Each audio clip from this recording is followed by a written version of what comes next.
Let's spotlight us. I'm spotlighted and you're spotlighted. So we're going to add everybody in. Yeah, let them in. Are we recording? Okay. Yeah, we're good. Sweet. Bring 'em in. Okay. Good afternoon or, well, yeah, no matter where you are. I guess if you're in different parts of the world, it might. You're in Japan, it's 3 o'clock in the morning, but Yeah.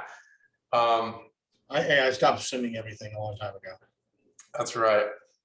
I don't assume anything. I don't even assume the sky is blue anymore. It could get me in trouble. Yeah. It get me kicked off the internet. I don't want to do that. Yeah. Anybody's feelings. Anyway, enough with the shenanigans. We're here to make money. Well, I'm here to make money. I don't know about you, but I'm here to do deals. All right, let's see what we got here. So we're adding let's get everybody in. Get everybody in, and then we're gonna go up to Q&A. We'll go to the Q&A stuff first and the Facebook, and if anybody has anything else they want to add or ask that's more in depth that doesn't get answered, we can do that.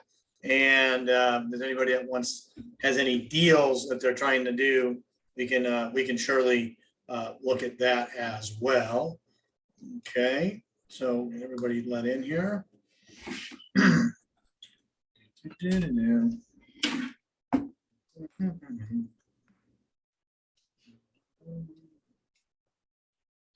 Just let everybody pop in here. I'm gonna keep adding. All right. Give us a couple more minutes to let everybody in. Well, we're gonna start. They can come in late and they can miss out on all the good stuff. So, right. Does American Airlines wait for you, Eric, when you're late for your flight? I'm just curious. They're late. Well, they can be late because I'm not. Because they control the key to the ignition. Okay, just remember that. They can be late all they want, but can you be late and catch the flight? Probably not. No. So that's why. If you want to be, I guess that's a great point, though. If you want to be late, run your own damn company, and you do whatever the hell you want, right? All right. Anyway, how many notes do you need to be able to fly private? I mean, that's a good. It's funny you say that. So Grant Cardone was on Fox this morning. It was pretty funny. Really, dude? I haven't seen him. He used to be he would post several times a day, and he was on at like 6 o'clock. He's like on at 6 o'clock this morning. I was like, what? That's up. He's up early. He's been off the radar a little bit. Yeah. I like some of the stuff he has going on, and especially now I like to see his take on what's going on with interest rates with multifamily, what his take is on acquisitions and buying down the notes and all this stuff. So it's really, really cool. Yeah, it was interesting because I've heard him speak many times, known him for a long time, but I didn't know that. It was weird hearing him speak to that kind of an audience. It was just different. It was very corporate like. It was sort of interesting. It wasn't bad. It was just different. Go back and watch it. It was on Fox News. He doesn't speak for people to be happy about him. He speaks so that's my point. That was the point that I was making. He's sort of biting his lip on a couple of things. It felt like when he's trying to really talk. Oh no, not in a bad way. Just you could see that he wanted to say things. Some like stop being such a lazy ass. Get off your couch and go get a job instead of having us give you freaking whatever it is that we've been giving people. More stimulus money. Get over it, people. Get over it. Anyway. This is not a political channel. Do not care. I just said that. Do not care. Care less, because the money is green just the same. All right, let's get into some questions, and then we don't need no political chatting in my company chat box. We'll fire you. You'll get fired, and you have to go look for another job somewhere. No, just kidding. All right, let's roll into these questions. So I don't think we talked about all these. So Armelo question was, we're trying to go through the stuff that's in the chat or in the Facebook. A lot of stuff we covered, but we always have new people coming in, going out. We're almost to 4,000 people in our group. So I like to just repeat some of the stuff because I don't like to repeat myself, but it's for a different a different purpose. So one question was, what RMLO are you using in Florida? So the answer to my question to that is going to be the same answer to any of the questions regarding RMLO in any state. Ask your transaction coordinator. Okay. If you're not using a transaction coordinator, then you're going to have to figure it out yourself, because I'm not going to tell you who to use, because it's different. It's different. Depends on what you're trying to do. Are you writing a first and a second? Are you wrapping a mortgage? There's 50 different permutations the way this can be done. So go in, ask the transaction management company, whoever you're using to do that, to get it done. Okay. If you're really that hard up to know about it, go into the resource section. Okay. In the resources, there's about every damn thing you could ever want to know about RMLOs that you probably should, I shouldn't even probably be sharing with you, because you shouldn't be going direct to an RMLO. Because guess what happens when you go direct to the RMLO, Eric? You make mistakes. You make mistakes. How do you think we know that? I just heard something amazing. And maybe it was Friday, maybe she might have been drinking late in the afternoon at the title company. I'm not sure, but I got an email back from the title agent. You should share that screenshot, because I don't think people are going to believe what you're going to say, because I know what it is you're going to say. Well, anyway, we have. No, you know what? Wait, before you go there, go back to this is really important. I'm glad you're bringing this up. Let's go back and set the scene from when the deal came in, because this is really, really important, because we're dealing with a seasoned investor, right? That's done. How many deals do you think this investor's done that you know of?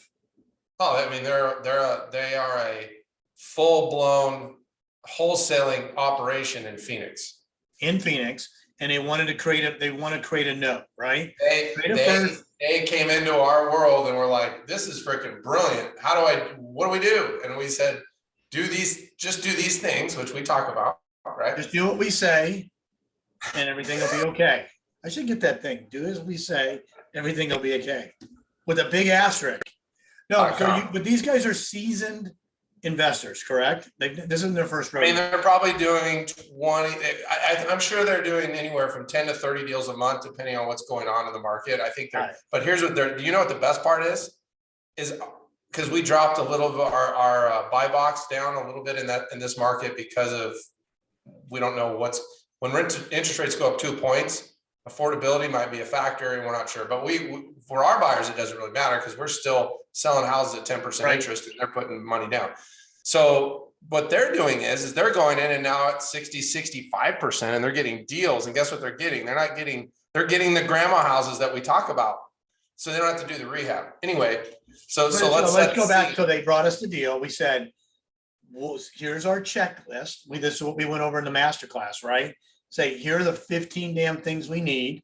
Yep. We can't move forward till you get them done. It was 20 things, but it wasn't, 20. but all of those 20 things have to happen in a transaction anyway. So it's not that big deal. We're just making sure they don't get misdone, such as the payment letter from that we need to put into the closing package, or the RMLO documents that we're still screwing around with the deal out in Houston that they didn't do, because they still don't have the lender. They don't have the lender docs on file with the servicer, nor do they have the buyer docs. Well, how the hell are they ever going to board that application or that borrower into their platform without having completed doc? They're not. I already know the answer to it. So the buyer's going to start one. Know how they're going to make a payment. They're going to freak out. They're not going to know what to do. And it's going to be a big disaster. But that's another deal. So going back to, so we sent an email to the title company. Transaction coordinator did. Now let me put on hold for a second. The title company is a seasoned title company, and the title agent is a senior escrow officer. And that your part's coming in next. So I'm just setting the thing. We sent them instructions to the title company, to the seller, and said, here's what we need to do, because this is what we're going to do once you finish your job, right? They found the house and they found a buyer of 50,000 down. We might have even talked about this a week ago. I mean, it's fantastic. All right. Anyway, so now what happened? So now we get a phone call. I get a phone call from my transaction coordinator. Go, hey, what's going on with the property in, call it Main Street? What the hell are you talking about? I don't know. I go, we're not closed yet. She goes, well, we don't have all the files. So then I jumped in because first time working with these guys, I want to make sure that it's done the right way. And I said, what's going on? And then I think I copied you on it, the seller title company. And then, so take the story from there. So the email goes out. And then Keep in mind, we love the whole team here. We have the wholesaler. So how do you find a deal? Wholesaler that has a deal, and they closed on it with hard money. So the email goes out. It's very, very specific on exactly what they need, which is very simple if you're in the business and understand these items that you need. And then so you jumped in, and then I was like, I'm in the relationship guy. I love the guys that found the deal. I love the guys that found the buyer. I mean, I've done business with them before. They're great. They just want to scale up a little bit, and they need our expertise, and we want to buy the notes that they create. So,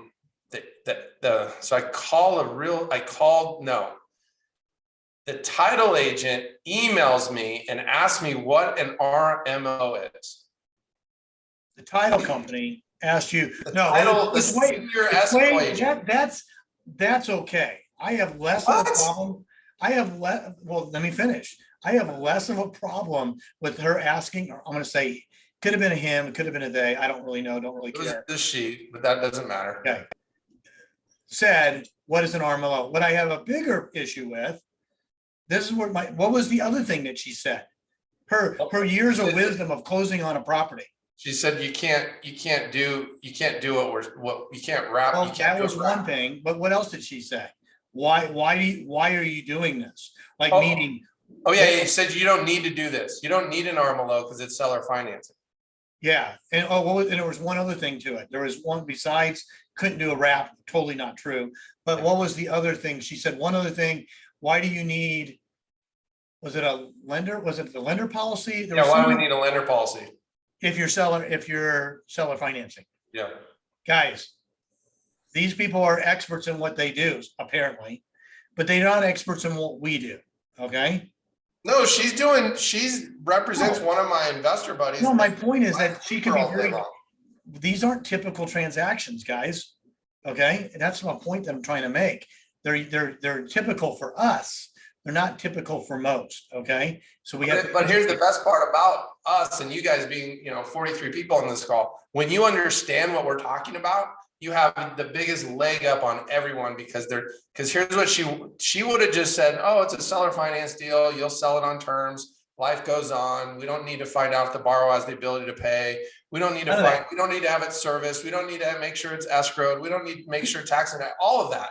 And now let me ask you a question for a second. Borrower, if you're a newer investor, okay, right, and you did this same exact thing and you sent it over to the title company, okay, and you don't know what you don't know, but you do think that they are the professionals, right? They are the trained, educated things, and they say you don't need a lender title policy. Most people would think, oh, I don't need a lender title policy because the title company says they don't need a lender title policy, or you don't need to underwrite the buyer because you are the seller.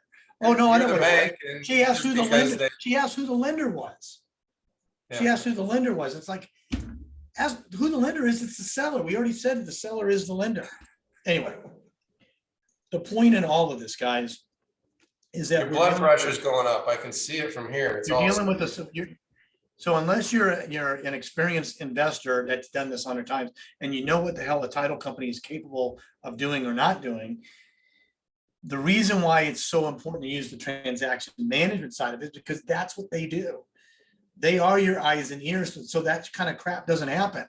Because I can promise you that will never happen in the state of Texas, ever. First of all, because it's impossible, because there's a set of protocol and procedures that get followed. There is an RMO report on every property, period. Everybody knows it. There's payment, all those things that we talked about. And the same thing even outside. Especially when you're going to sell the note or not sell the note. It all needs to be there because you don't know if you're going to sell it. You don't have to. Like I have notes that I own free and clear. I'm all good. I get my payments, but maybe I have an event. There's absolutely nothing wrong. First of all, here's where it gets dicey. Okay. There's absolutely nothing wrong with the title company person was saying. 100% accurate. You do not need to do all that crap. You don't need to do all, but guess what you don't get? Maximum value on your mortgage, on the note that you're trying to sell. They don't have any clue on what that even means. They don't have any idea what you're going to do with this on the exit. Guess what else happens when you don't control it from the transaction side? You get promissory notes that are written that are not written in the best interest of the bank. Who's the bank? You're the bank. I'm the bank. Whoever's holding the note. They don't know and they don't care. They're just writing a promissory note and recording it, and that's all they care about. They don't understand that certain verbiage needs to be in there to give you protection on an event of a default. They don't think of it that way. Okay, we do. How do we know this? Because we've done this so many damn times, and we know that if you don't do it, you run the risk of having a note that's worth less than you hope to. So anyway, we'll see how it all goes down. And the idea is that what we want to be able to, the answer, it's going to work out and it's going to be fine. oh, it'll be fine. No, there's no question about it. It's just getting them in line to do what we want them to do, which is what they will do. Well, they have to. There's no other way around it. Otherwise, you're not partnering with Nick and Eric. I can tell you that right now, because we're not going to manage the problems that are created. This is not, we're doing this to protect you guys from hurting yourselves. That's it. You know, because we know what you can do or what can happen if you don't follow the instructions. This is not about the trying to pinch pennies and save $1,200 or $1,300 or $1,400, whatever the number is, to manage the transaction. It's about making you make a mistake that cost you 10 times that because of the discount that doesn't happen.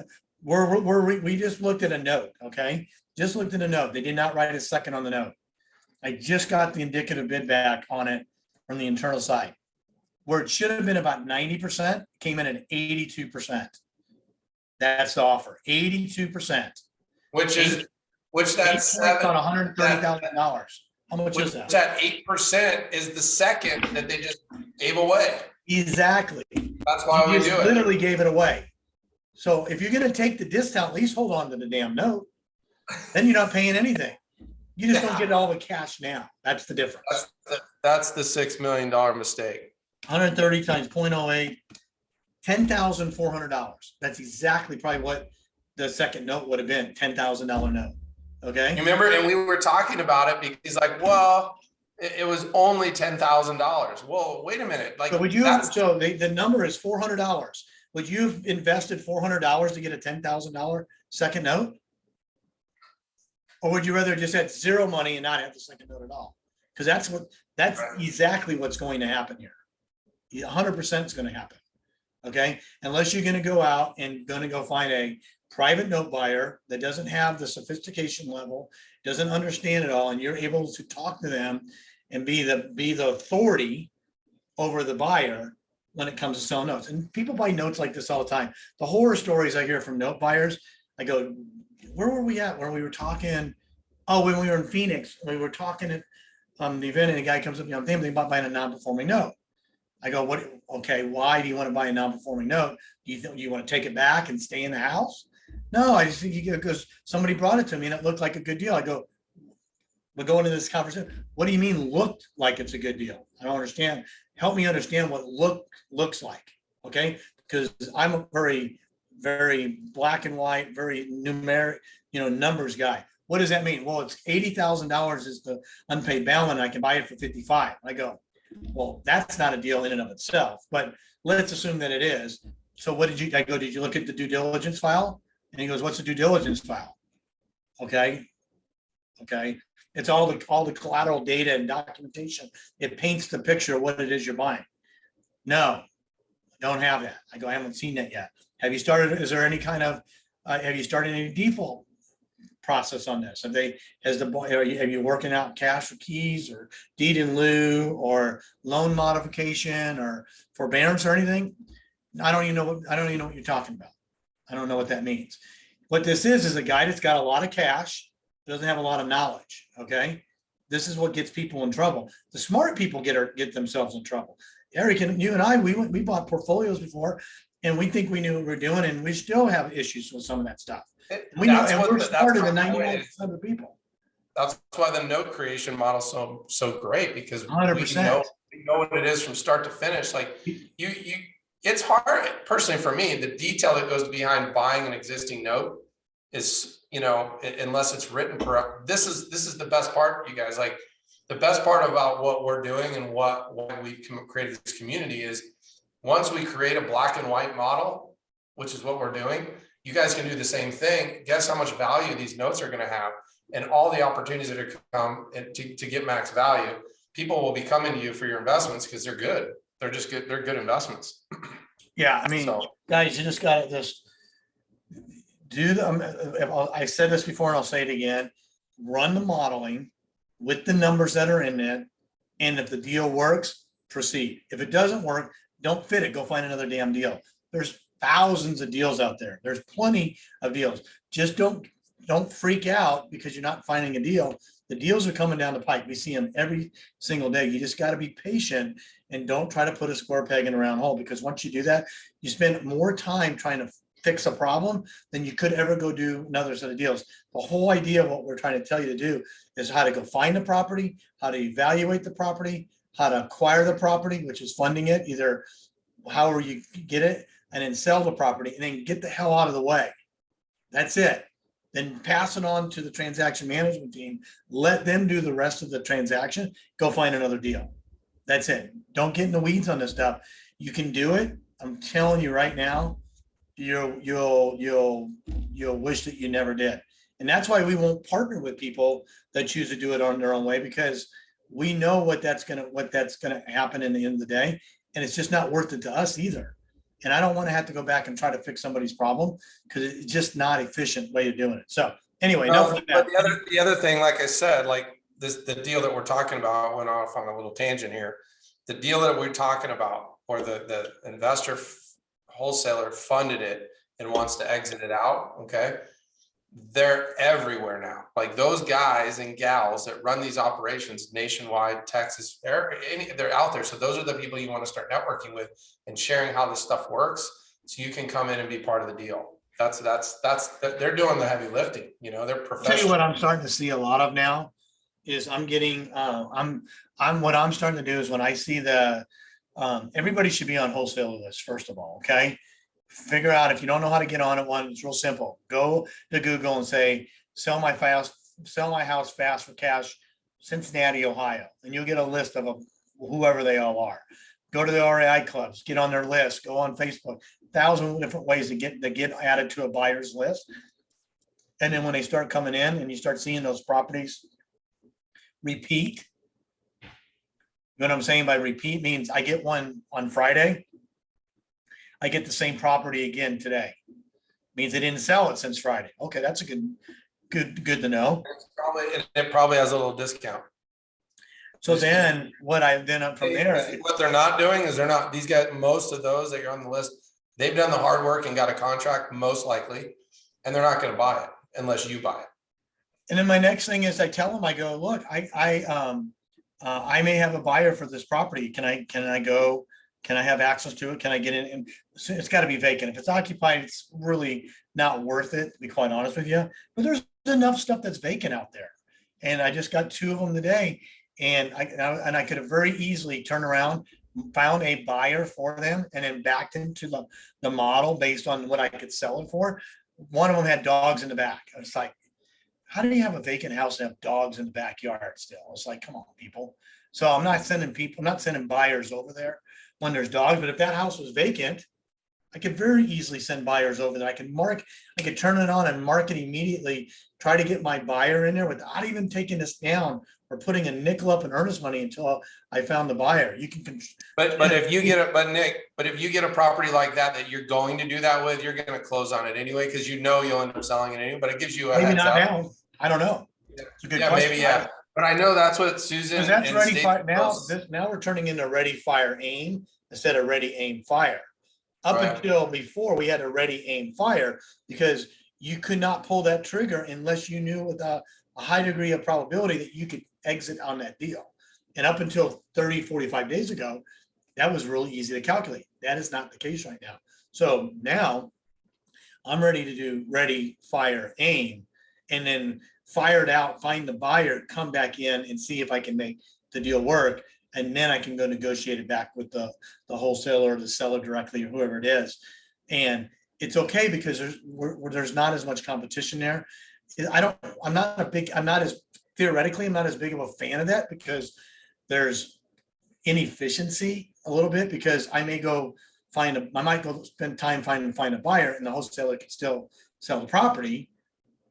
But if you do the math, That's a relationship thing, because you could tell the wholesaler, listen, I'll give you your fee. I'll give it right now. Give me 3 days. Give me the weekend. Because this is what I do. I sell homes to people that aren't able to get a traditional bank loan. But that's what Stacy said last week was, what if I go find the buyers, and then this is exactly what you're talking about. Same thing, 100%. Exactly what you're talking about. You go find the buyer first, and then you can go on MLS and find deals. There's more. I years ago, that's what I did. I'd go to a house that was borderline, and I just go to the seller and say, listen, I'm going to market it for 45 days. Can you give me a 45-day look? And they're like, this is direct to seller. I was direct to seller. But you can still just have the same conversation with a wholesaler that's direct to seller and tell them the same thing and let you go do what you're doing. Because then guess what they don't have to do? They don't have to do anything. They just sit back and wait and let you do your job, which is finding homes for people. So, right. Anyway. So let's go ahead and go through the rest of the question and get to anything else inside. So anyone have a formula for evaluating multifamily apartment complex deals? Not in this group. We don't. Will asked, and we sort of touched on it last week, and I want to make sure we did answer it correctly. He asked, it says, Nick, please explain how seller financing is never overpriced. Okay, and we used and we were talking about the deal last week with Jay. I don't know if she's on the call. If she's here, I'd love for her to raise her hand and give us an update on it and just have her talk through it. The reason why we can give more money is because we can give them their price. We got to get terms. We control the terms and the rate. They control the price. And in that example, Jay would, and I don't know if she got it done or not, but in the example we went through, Jay was going to pay full retail, and it was still worth what, $340,000 at, I don't remember how much. So that was the profit you'd make over 10 years. Over 10 years. So if you know you're going to make $340,000 in 10 years, how much would you be willing to pay extra for that today to make that happen? Well, you just got to model it out, right? And most of it is you're just increasing the value, the offer. The terms don't change. You know, your down payment, whatever you're going to do. Yeah. Someone also mentioned that, Jeff was saying, if let's just say they wanted 150,000 down, just go get a loan for 150,000 in first position, and then they're in second position. That's another way to skin well, and the cat. And that was a question that was in here too. It says, how do you where is the numbers here? What's the exact question? I will say though, because I just happen to I have a property that I'm looking at as an Airbnb in my neighborhood, and I went and looked at 3 of them. 2 were turnkey. One was we'll call it grandma house because she is a grandma. And so, but it's boxes everywhere. And you know what the difference between great grandma houses and grandma houses are? It's about 20 years, but that's okay. But I don't know why I said that. I can't imagine the smell. That's probably it too. That's all right. The carpet's 20 years older, right? The kitchen's 30 years older. Anyway, go ahead. Unbelievable. She said, I'm taking the fridge. I'm like, I don't want anything in this house. Did it have the handles in the front that you pull down? Anybody know what I'm talking about? The old ones. Yeah, the old one. The one, no, it wasn't that old. It wasn't that old? Okay. Anyway, so the one question I had literally was like, hey, and so she's mentioned about, I'm worried about capital gains. I'm like, oh my God, this is fantastic. I'm like, well, would you be interested in actually being the bank on it? And I can help you save some taxes on it. She's like, oh my God, that would be fantastic. I don't need the money. I just want to get some income because I'm moving into retirement home. So. Yeah, and it's fun. I'm glad you brought that up because we had a call last week with Prime Corporate Services and their chief counsel and accountants, and we're looking at ways that we can leverage the 2 IRS codes that we can actually take to sellers. I was thinking of Jay. We actually had to call after we did Jay, but I knew we were gonna have it. And the same difference there, how can we provide value back to the sellers? Not always, and it may not be what they ultimately want, but if we're able to provide them with some kind of snapshot, if you will, on what some of the potential tax advantages may be of implementing a seller finance strategy back to us and take advantage of an installment sale, there's tremendous potential value to, I wouldn't say all sellers, but to enough to make it worthwhile. So we're working on that right now. We might have them on again at some point in the future and really talk about those two tax codes. Really don't want to know. I really don't want to get into them detail right now. Actually, if you have me handy, Eric, just put the two tax codes up in the chat. Yep. One for, and then you can go out and read. You guys should be familiar with these anyway, because it could benefit you on either the buy or the sell side. So the question I wanted to say is, who knows how to structure, this gets back to the Jay deal from last week. It is Jay, right? Yeah, I think it is. Yep. Is it Jay? There's something, I think it was Jay. If it's not Jay, I'm sorry, Jay, or whatever. It is Jay. I think it is Jay. Yep. She's probably not on here, but anyway, that's okay. Said, how do you structure deals when the seller wants a huge down payment? This is going to happen a lot, right? So seller's going to want a huge down payment. I'm assuming we're talking about either buying this, as with true seller financing, where the seller owns it free and clear, or sub two, and there's a big equity position in the deal. Now, we don't talk about this too much in this group because it's not the fundamentals of what we do, but let's use the one from last week, because I think, what was the numbers, Eric? She was, how much cash was needed? $150,000. They wanted 150,000 down. They wanted about $450 for the house. They wanted $150,000 down. And they wanted, and then they would carry the rest in theory. So where does the 150 come from? Right? Well, that's the question. You're going to have either your own capital, which I highly discourage people from using, or you borrow it and you put them in another position into the deal. Hopefully you can put them into the first lien position and what's called subordinate the seller into the second position. They may not like it, but if they want to get the deal done, that's what we would do. So you would borrow that money. For example, I think we used an example last week. Let's just use that we have $300,000 at zero because the seller's willing to carry it there because all they want is the 150. And let's say we got to borrow the 150 at 12%. Okay. I think 10% is probably a little low now. I think we're gonna have to start moving and probably start modeling stuff at 12. At least that's what I'm gonna do. Still So affordable. It still has to be affordable. It still has to make So sense. you got 120. No, this is this is how you deal with the seller that wants the down payment. Well, he Okay. wants $150,000. I don't have $150,000. So I need to be able to borrow that from somebody that does. I want to borrow 150 at 12%, but I get 300 at zero. So that comes out, the effective rate on that deal turns out to be 450, 2 to 3. That comes out to be 4%. My math is correct in my head. So the effective rate on that deal is 4 points, 4%. 300 at zero, 150 at 12. Effective rate should be 4%. Somebody can test my math. All right. Well, I'm not selling it on a wrap mortgage at 4%. I could wrap it whatever I want. I could wrap it at 8, 9, 10, whatever I can get the seller to, whatever I can get the buyer to agree to. Now I'm arbitraging the deal. Why that's a great deal in my book is because when I write the terms with my seller, I don't have to worry about it. My buyer doesn't pay me. I'm not paying him. I'm gonna write it right in that.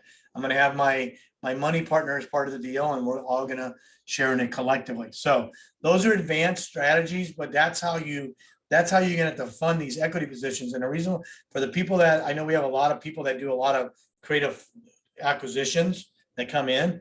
The way you have to do this, in my opinion, if you can solve that, you can get private capital to bridge that gap. There's so much opportunity out there right now where the house is worth 300,000, the seller owes 200,000, and even if you give them 30 cents on the dollar on the equity position, they owe 200, it's worth 300.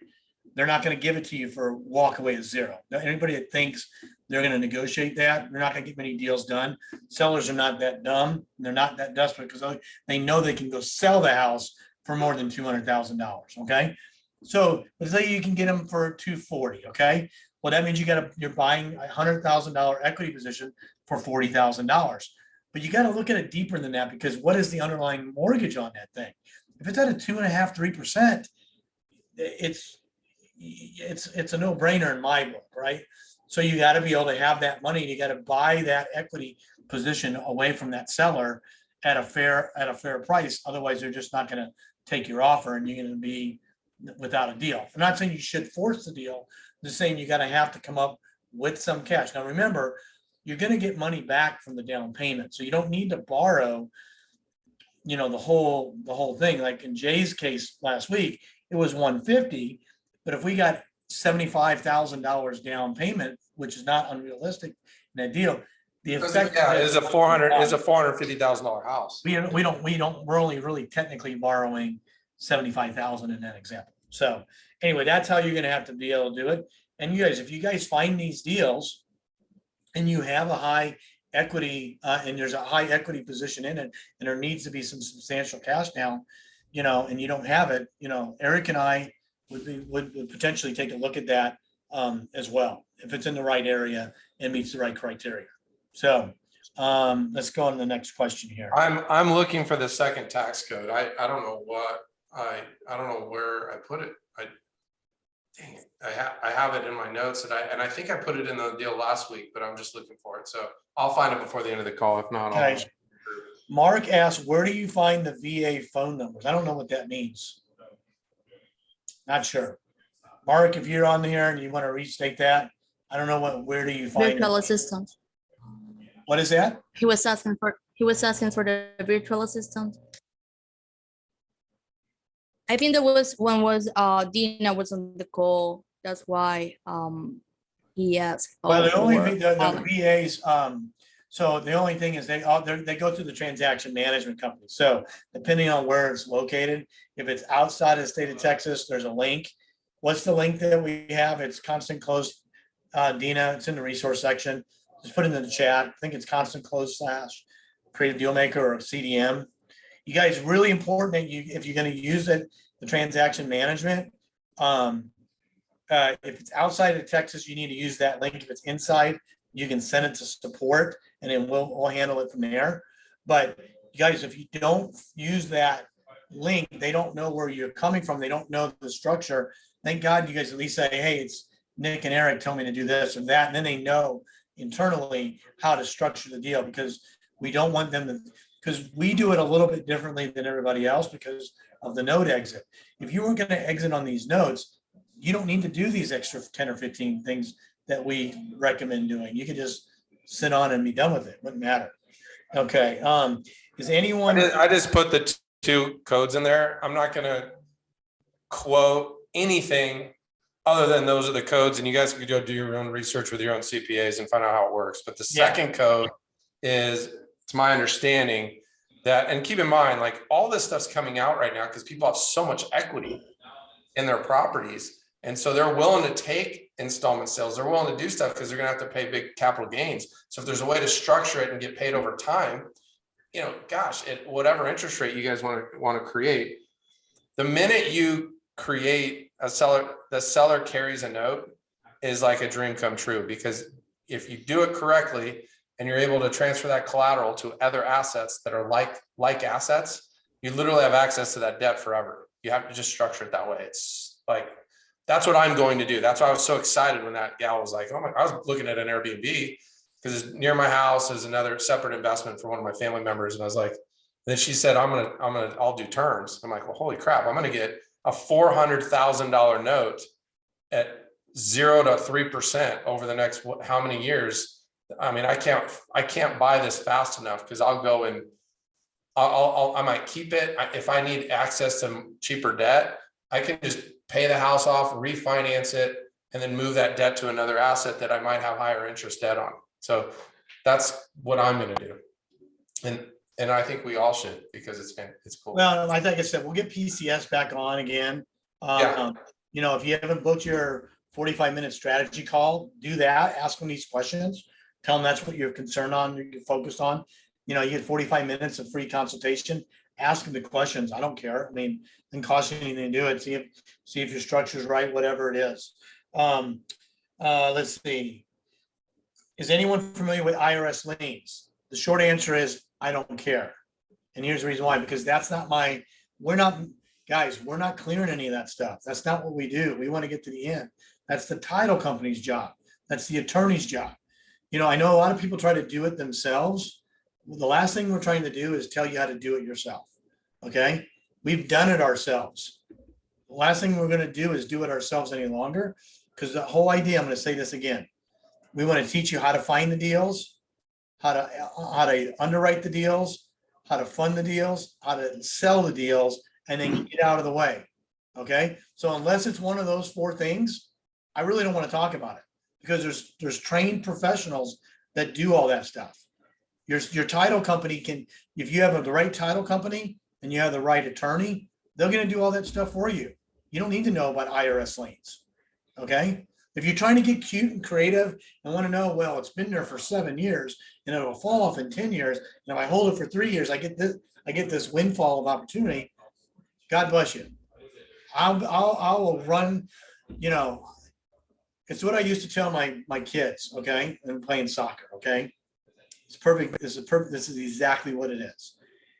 They think because I'm old and slow and they're young and fast, and they think that they were smarter than me, right? I say, look, I tell them to go. I say, run as fast as you can. I'll give you a 10-second head start.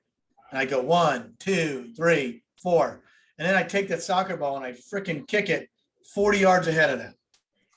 Okay. The point that I'm trying to make here is that I can kick the ball fast. I don't need to run fast, because the ball is what's moving. Okay. Don't care how fast you can run. It's how fast the ball is moving, and can you get it? Same thing applies here, guys. I don't care how fast you run. I don't care how smart you are. You're never going to outperform the professionals, because here's the bottom line. You can go get more deals. Get them in the system. Let them do all the freaking heavy lifting. Just go get another deal. I'm telling you, you fill the pipeline with deals, you will crush it. Absolutely crush it by not getting into the weeds on all this crap. Anyway, I'm not trying to be a hard ass on this, but I've done this so many times. Eric's done it so many times. It isn't worth it, man. You're better off just go find, if that's what you're going to do, just go find something easier to do, because there's no reason to do all this. All right, a couple more questions. So I left this one in here. It says, who need absentee owner properties? Guys, there's a lot of people in our group now, and I will tell you this, I don't know everybody. I haven't been able to personally vet everybody. There's people that post in our group. I'm not saying they're good or they're bad, but understand that just because they're in our group doesn't mean they're good relationships, doesn't mean they're bad relationships. We just don't know. So the people, if they show up in our resources, guys, Everyone in our group is great. I'm just kidding. oh my goodness. You're just gonna make somebody lose a lot of money, Eric. Don't say that's I true. know. If it's in what I'm trying to get to, if it's in our resources section, then they're probably vetted, and we work with them personally. We've done deals with them personally. Hey, those relationships can go sideways too. Okay. But at the moment of time, they're vetted and they're trusted, and we use them ourselves. And if I can't say that that we've used them, I'm not going to put them in there. I'm not going to recommend them. I'm not saying they're good. I'm not saying they're bad, but you guys just be really careful and do your due diligence amongst anybody that you choose to work with. Let's see.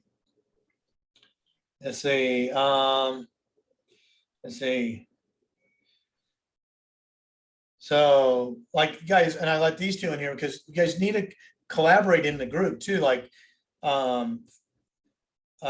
Felipe Salas said, "Good afternoon, everyone. I'm looking currently for deals in San Antonio." Well, sorry, but that's okay. And then Josue said, "I am looking for buyers that are still active buying in the Houston, San Antonio area." Get on a DM or do something. Figure out how collectively you guys can work together because it's big out there, man. There's a lot of opportunity out there. Use the group to you guys, collaborate. That's what the group is I for. mean, there's a great, active income business of just selling seller finance, bringing seller finance buyers to the table to all of the seller finance houses that we have. I mean, that's a business. And it's just like anything, make a few commission checks, go buy your own, make a few commission checks. I mean, just in our community alone, if you kind of just stick to that one thing, it's gonna be pretty powerful. And we're growing. So Andy Charlton, Andy, if you're on it right now, raise your hand because I want to bring you on and ask you a little more detail on this. So Andy said, I have a couple of properties that I'm thinking of possibly creating a second note on and selling that. Is that possible? I own the properties and are currently being rented. How many times do we hear that? I mean, that's our avatar who we want to go buy from, right? That's what Jay was working on with the guy in Vegas, right? Tired landlord. Dude, you convert that tired landlord. Let's think about this for a minute. So Jay was saying, oh, I'll give him $2,000. So he's probably netting 1,500. So you bring a first lien holder, an investor in to cover the down payment, throw them in second position for 1,500 for the rest of till the term until it's paid in full. Okay, that's what you say. Now that note is a 0% interest note. That note is now worth. We all know what the value of that note is. Okay, it's not worth. It's worth a lot to us, but it's not worth that much. So when these tired landlords, you're like, I'm going to still give you a net number now, and you don't have to deal with the freaking property anymore. Let's restate that. It's still worth that much. It's worth the face value is the face value. What's different is what's the value on the open market to somebody that wants to buy it. It doesn't mean it's not worth. It doesn't mean it's worth less money. It's only worth less. It's like the stock market, right? Your stocks go up and down, sideways, whatever. It's only a loss if you sell the stock. It's only a gain if you sell the stock. Right. Same with the house. If you sell a house for more than you bought it from, you make money. If you sell it for less than you bought it for, you lose money. If you don't sell at all, you don't make or lose money. It's relative. So, we got to be but we know most people have life events. That's what we do know. So when somebody writes that note at 0, 1, 2, or 3%, they carry it out for a long period of time. The likelihood that they want a lump sum of cash before that maturity date is highly probable. And that's something that we might be able to. It's more highly probable that their estate would want lump sums of cash than them. That's why they created it that way. That's the whole point of it, because they don't want to give their estate lump sums of cash. Well, eventually they're going to ask for a lump sum of cash, and it's going to be whatever it's worth to us to give it to them. All right, last call for Andy Charlton. Andy Charlton, your last chance to jump on and ask you a couple landlord questions. If not, we're going to jump into. I do. Can I? So Susan asked, I have attached the note to the mortgage and have it recorded that way. What are your thoughts? I personally would never record a note ever. It's the deed of trust that secures it. Your note is that's your instrument at whatever interest rate that you do. That's what I do. I don't typically record my note. Usually you don't record the note. It just shows you as the lien holder. It might reference it in some other way as a promissory note or whatever. It shows but your interest rate and terms and all that. I don't typically record that. It might just be. You need to watch a load of clothes. Some background. Hey, guys are muted. If you guys do me a favor, mute if you guys have a hot mic on it. So got a lot of people on here. Yeah. So the best thing is to do is like if you ever go, when you ever look at a title commitment and you see that Wells Fargo has a mortgage on there, read and see what it shows you, how the verbiage reads on it from the title commitment side of it, right? So when you see that, it'll say Wells Fargo, recording date, the amount, all that stuff. But there's not the promissory note isn't part of the terms are typically not recorded. Yeah, it doesn't show you the interest rate and it doesn't show you that. Okay, just shows you who owns it. All right. So I'm gonna go to Steve first, and I'm gonna go to Stacy because I think Stacy's might be a little longer than Steve. So Steve, the bearded wonder, what do you got going on, man? Hey, I got a situation where I think that I have a buyer for a wholesale deal here in Yuma, and the buyer backed out last minute, and now I got I can't get an extension on the close date in this Wednesday, and I'm thinking about trying to find the money and closing on it myself and creating like creating a note, using it to create a note because I don't have a buyer. And I was just actually gonna see if Eric was interested in working on me with that, if he would buy his notes in Yuma right now. Yeah, I So mean, did I'm you put- Did interested. you model, so Steve, did you put it in the model? Like, did you run the model and see where it comes out and what it looks like? I'm going to right now. I know that it does fit the it does fit like it's at 70% of ARV. So I think that it has the potential to be that. I will run it through the model, and then if I could just if I could shoot you a text later, Eric, about it, if that works. Sure. Yeah, Yeah, so you're thinking, so give us some like, so just real quick, like give us an overview on is it a single family? Is it a mobile home? Yeah, it's single family. It's a 2-1 in Yuma. It's like an older home, built in. I have to look it up. I believe it was built in the 40s, so it's an older home, but it's it looks solid enough for somebody to live in. The flooring's good, subfloor is good, kitchen's good. It needs like a. Do you have a buyer for it already? No, I had a buyer. I mean, I don't think there won't be an issue to find a buyer for Okay. the to sell it on terms. right. Yeah, no, there's a shortage of houses, and there's no shortage of people down here in Yuma, so I like that need that. Okay. So we can run it in the model and see, we would want to probably still write the first and the second, like we just were talking about before.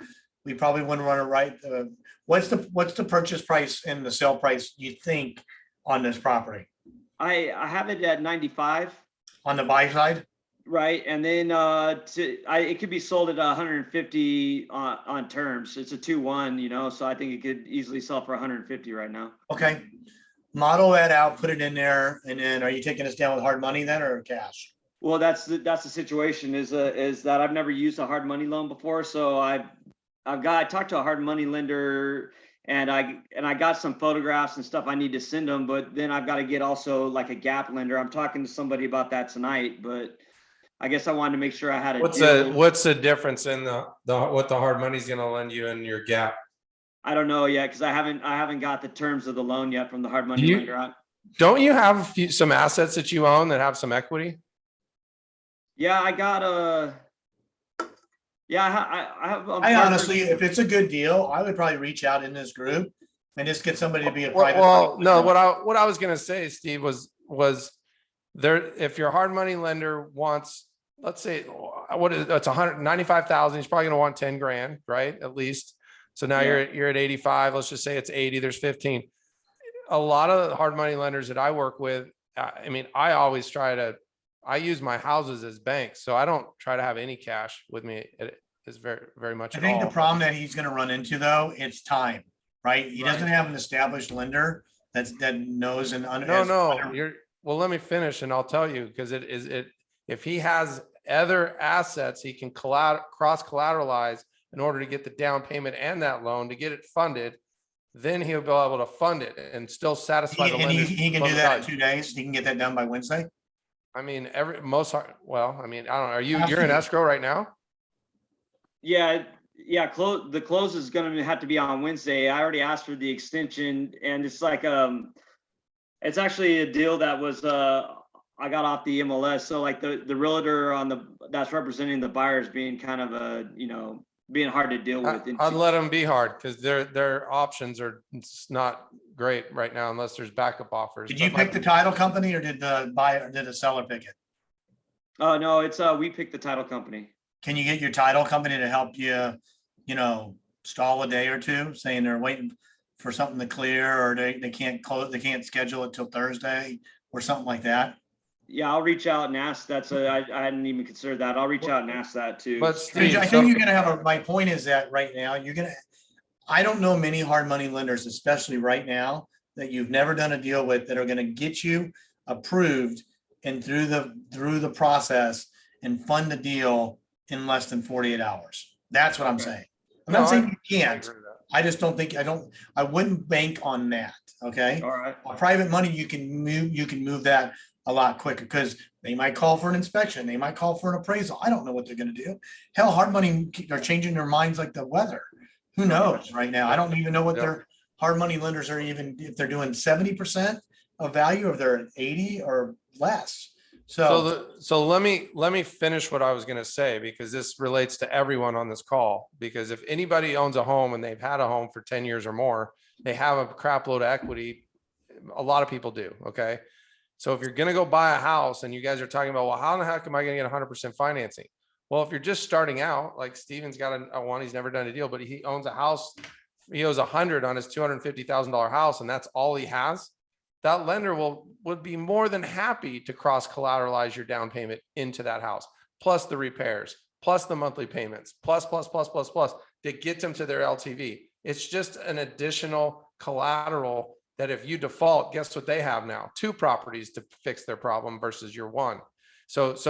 That's I do it all the time, where I have All right. a lot of houses free and clear. I have notes all over the place.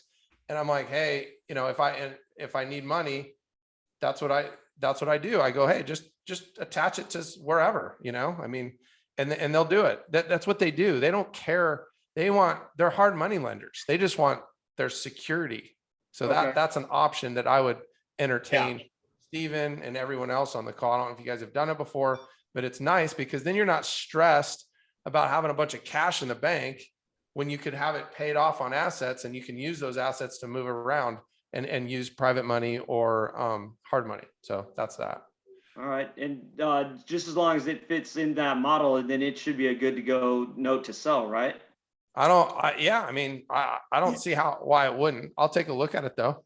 Yeah, I Okay. mean, if you're in those numbers, I think we'll be just fine. At that price point, we should be good because you got, about a $60,000 spread in there. So I think you'll be okay. I would still take a look Steven, at it. here's the cool thing about this deal is if this is one deal, guess what? It's going to be your Yuma one deal, and you go out and you might have 30 buyers for this one house. And now you have 29 more houses to go buy next month. That's Right. what's I have a really, really good feeling that that's what will probably happen. It's happening right now all over the place. So, and one of my agents in, in Texas, I forget what city that house is in. But anyway, that's what he said. He's like, I'll list it for 4% because I understand if I do this one deal, I'm going to gather more buyers and you guys are going to just go buy more houses that I can keep selling. That was his thing. Right. It was a great call this morning that I had. So anyway, All right. Does that help you cool. out, Steve? So I would first Yep. thing, start with the title company, see if they can push it back by a day. They can say our schedule's full. We can close, Thursday or Friday and just leave it at that. Okay. Okay. What kind of earnest money do you have in there? Only $1,000. So, I mean, if I lose the deal, it's just a G. So it's not too big a deal, Yeah, but but you don't need to lose it. If it's a good deal, get it done. Yeah. know, yeah. I don't even know that a hard money lender will even be able to get you lender docs much quicker than a day. They got to put all the documents. I mean, there's a lot of stuff that has to happen. Insurance. Who knows? At least you're in escrow, so that's good. Yeah. All right, good. All right, cool. Well, let us know if Thanks, we can guys. help. Send the model over. We'll take a look. All right, thanks. All I right. appreciate Bye, it. see you, Steve. All right, where is? I'm Yeah. adding Stacy into the, Did she hang up on us? I'm adding Spotlight. There she is. Got tired of waiting. No, she's right there, Oh, there she looking is. at you. I always listen to y'all fight. Every time she's on, her house is so clean. Yeah. Kindness. Well, I live by myself, so if anybody's messing it up, it's me, so. Okay. But, all right, so my question. She's actually a hoarder, but that's a picture in the background. That's in Yeah. a different room, yeah. All the hoarding stuff Can you is turn the back camera there. around the other direction, please? It's a window right there. I don't believe you. Just kidding. So, All right, what do you got? actually, so my question really fits with what you guys were discussing at the beginning about a seller having an equity position and the such. And what prompted this for me to ask you this was Jay's deal last week. So I have an odd position. Actually, would you bring on Dan Melhase, please? Dan, raise your hand so we can find you. he and I, raise your hand, Dan, if you're there. He and I have been collaborating, figuring out how to work this whole deal out together. Okay. There he is. You had him. I will, hang on. Where's Dan? There, wait, oh, there it is. At Spotlight. There we go. What's up, Dan? Hey there. So, you know, in a straight sale or in a straight, I don't know, putting this in the model, I don't think this place works. Because they basically want 300 and we could sell it maybe at 350 or 355. It's just not enough spread, okay? And we know that. But the seller is moving out of the country and they want to sell it for 300. They want 60 down. 60. Uh-huh. Okay. And their UPB is 155.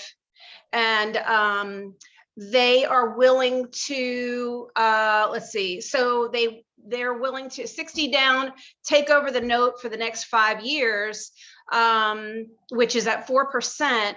And the 86,000 that's left over in their equity position. Remember, you were talking about equity position just a little bit ago, some 15, 20 minutes ago.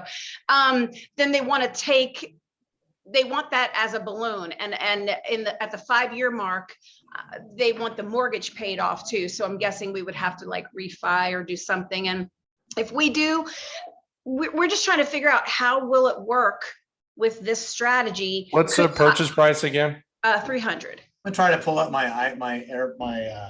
pad here so I can jot this down and see if it'll let me. I don't know if I'm connected, so I don't know. So, you know, Go ahead. again, it was like your last week, Jay's deal really spawned thought on this, you know, how you were saying that even her deal at 500,000, it would still work. So we were trying to figure out if we could get this to work. So 240, what's the UPB again? What? 5. 155? Okay. So, all right. And what do they want for the difference between the 155 and the 240? 86. No, I know that. What do they Oh. want in payment wise?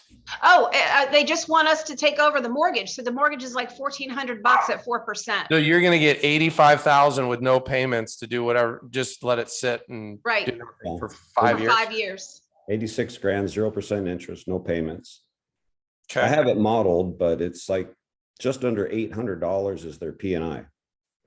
I'm less concerned about that than I am about the equity position and what the arbitrage is. Because what you gotta look at is what's gonna, so how much is this gonna cost you to get in? 155 plus 60, correct? Well, in 5 No, years. Yeah, but I mean, 60. today Just it's 60. They're taking over 60,000. the debt.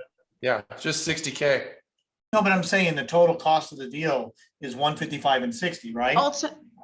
No, No, no, it's 300 minus 60, 240. it's 240, right? And so, Okay, but they you're only, right. they So get he's the carrying subject a to, carry. they get to take over 155K at 800 basically. And they don't have to pay Yeah. off the difference between the 155 and the 240, which is 86 for 5 years. Well, Is really, there any payment on that, or is it just? really, their payment is about $1,400. It's not, I mean, P and I, No, yes. you're passing that on to the buyer if you sell it on terms. That's one way. Or it's 1,400. Okay. Or you just keep it as a rental. And I mean, here's the thing. When you get into these types of deals, which I like, obviously, there's no, like I just had a call today. They're like, would you sell your house? I know it says seller financing. I'm like, absolutely. I don't have to sell everything on terms exactly the way I want it. You know what I mean?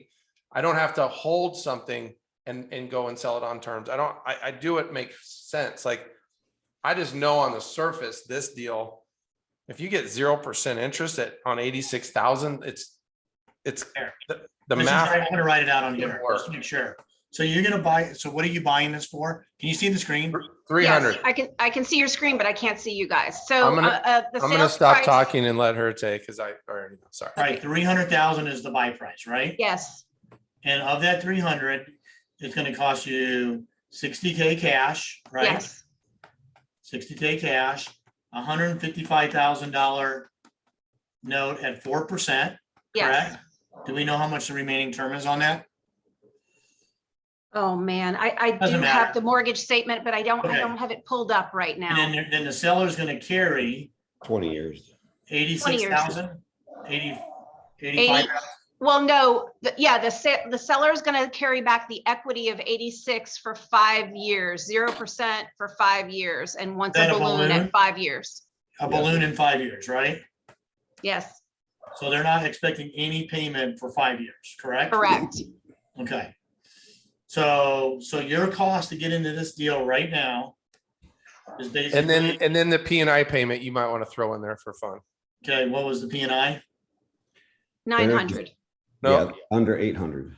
no, the PITI, do both. I don't care about TI. I only care about You PI. don't? No, Okay. because the new buyer's paying the tax and insurance. It depends if they go that route, but yeah. Well, are you gonna wrap it or are you gonna keep it as a rental? Well, that was part of the question. We want to wrap it. Can you wrap a wrap? Yeah. Absolutely. wrap. Okay, wrap, baby. that's what we want to Great. talk about. Wrap it as many times as you want, as long as you disclose it. So Yeah. the P and I portion was how much again? 796, 706, 796. 796. I just said Say 800. 800. That's fine. I got it on there now. But it's only gonna cost you $60,000 to control this, correct? Right. Is that correct? Yes. 68 cash, you owe 85 on a balloon in 5 years, right? 86 on a balloon, but who's counting? Yes. Got it.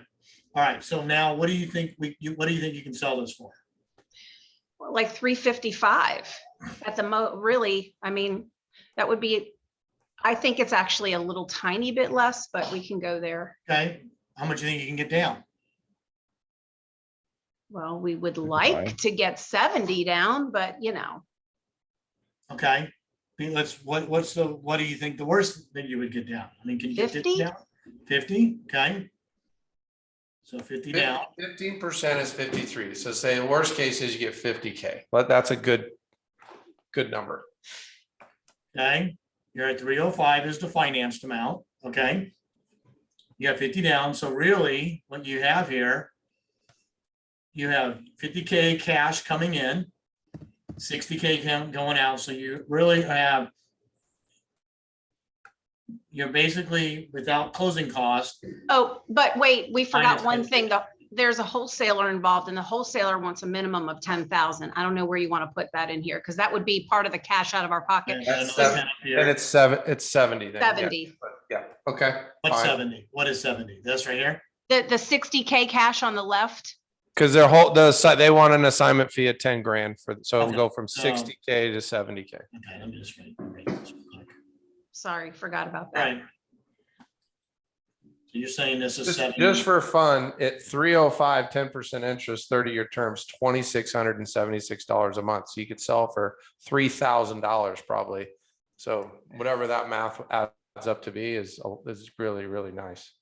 So now this is okay, so so this 70K is cash, and now you're gonna be minus 20K. 20K out cash, okay? Follow Yes, me so far? yes, 70 from 50 is 20, okay? You follow that? yes. But you're out of the transaction, costs you $20,000. If you only got 50 down, you might get 100 down. You don't know. You never know. So let's assume it's that. So now let's do a first and a second here. Okay. We just for illustration purposes. So Eric, what is because you still owe a total of 155 and 240. 240, right? Yes. Yep. 241, but yes. So 241.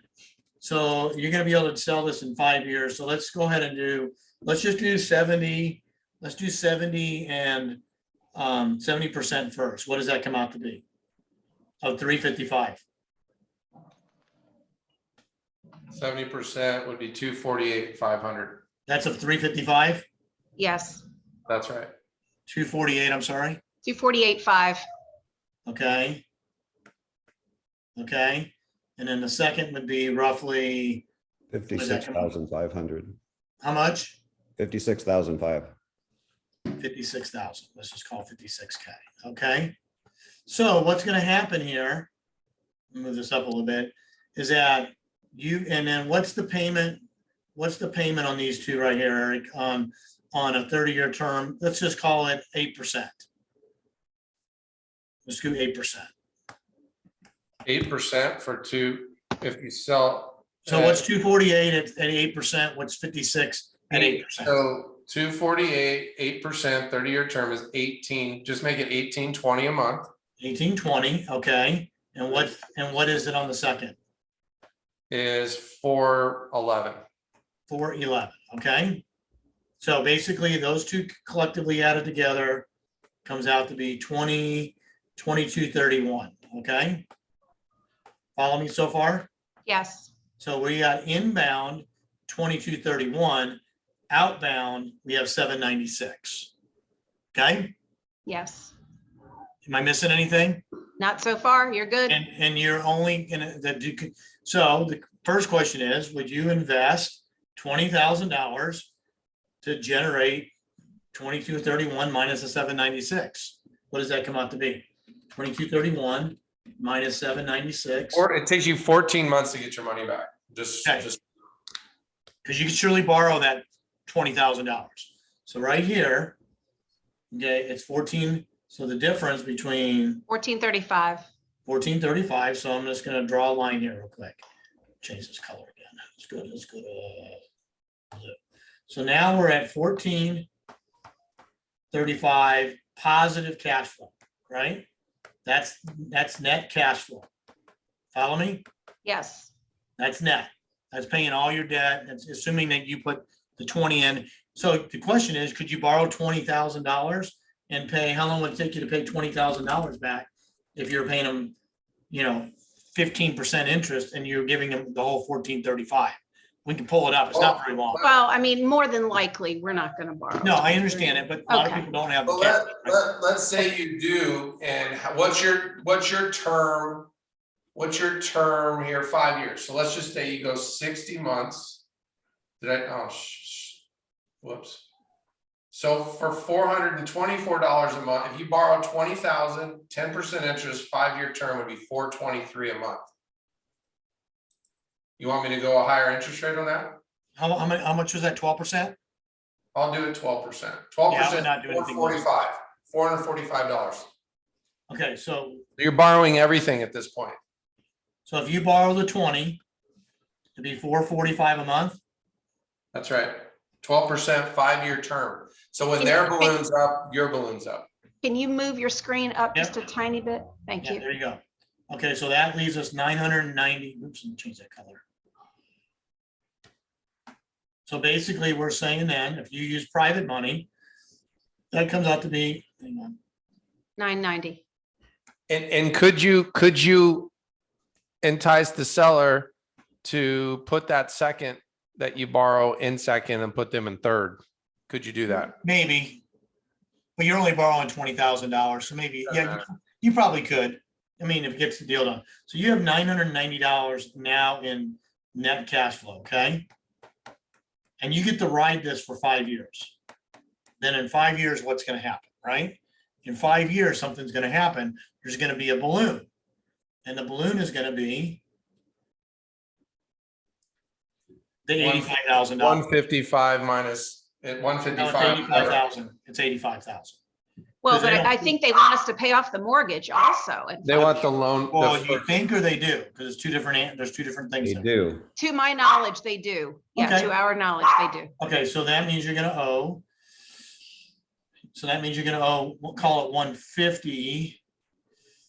Yeah, you'll probably pay that down quite a bit. It's After- Let's just look at it. We'll look, I'll pull that up in a second. So I just wanna make sure we write these numbers down so we can go look at them. So remember these. So I'm gonna go pull up the calculator real quick here. Give me 1 second. I figured it out after pay down of UPB and everything. It's 211,000 total.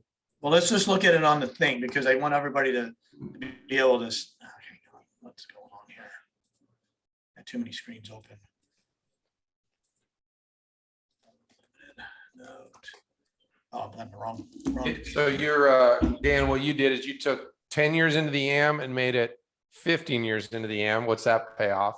And then the 86,000. Can you see my screen? Can you see the note screen? No, No, all I can see, I can see the notepad. I can, the Okay, whiteboard, I gotta yeah. switch over. Hang on. I gotta switch over to the other screen. Let's see, share screen. Okay, so now let's go in. I have the numbers up here. So now let's go in and look at what this is gonna look like in 5 years, okay? Because we're gonna solve, first we're gonna do is we're gonna solve we're gonna solve what we owe, okay? What do we owe in 5 years? So we have an unpaid balance of, do we know how long this note's been in play? Anybody know? yeah, 10 years. This has already been paid down 10 years? Yeah. Okay, so then if the payment, what was the interest rate? 4%? 4%. Yeah, they bought the house in 2013. Okay, so let me put 4% What in was the here. original, what do you, Nick, would doesn't- you I can use solve the it. original UPB or just We kind can of? solve it, doesn't matter, we can solve The it. the original purchase price, I believe, was 176, but whatever. Okay. That's the We'll find original out. UPB. Okay. Yeah, but they had 76. forbearance things and so like For 1 20 year. got tacked on, so it's a mess. This'll get you close. It's still really good, I think. Now, let's see if how accurate you were here. Let's see here. It's a little off, but that's okay. It's probably close enough. 4, because we know, actually, we're gonna solve, we know it's 4%. We know that it was 796, so this is solve 166, 731 is probably close enough. All right, so this has already been paid down. So when I go to the calculator here, okay, you calculate. We go ahead and solve for, I think we already solved it here. Let's see here. You're just gonna look for 15 years out now. So 10 was what we already in. I'm gonna go up 15 years now. Okay? Why is this, what's going on? Why is my calculator? Why is it, scroll down? So 180 months, right? Oh, yeah, why Okay. won't, oh, there you go.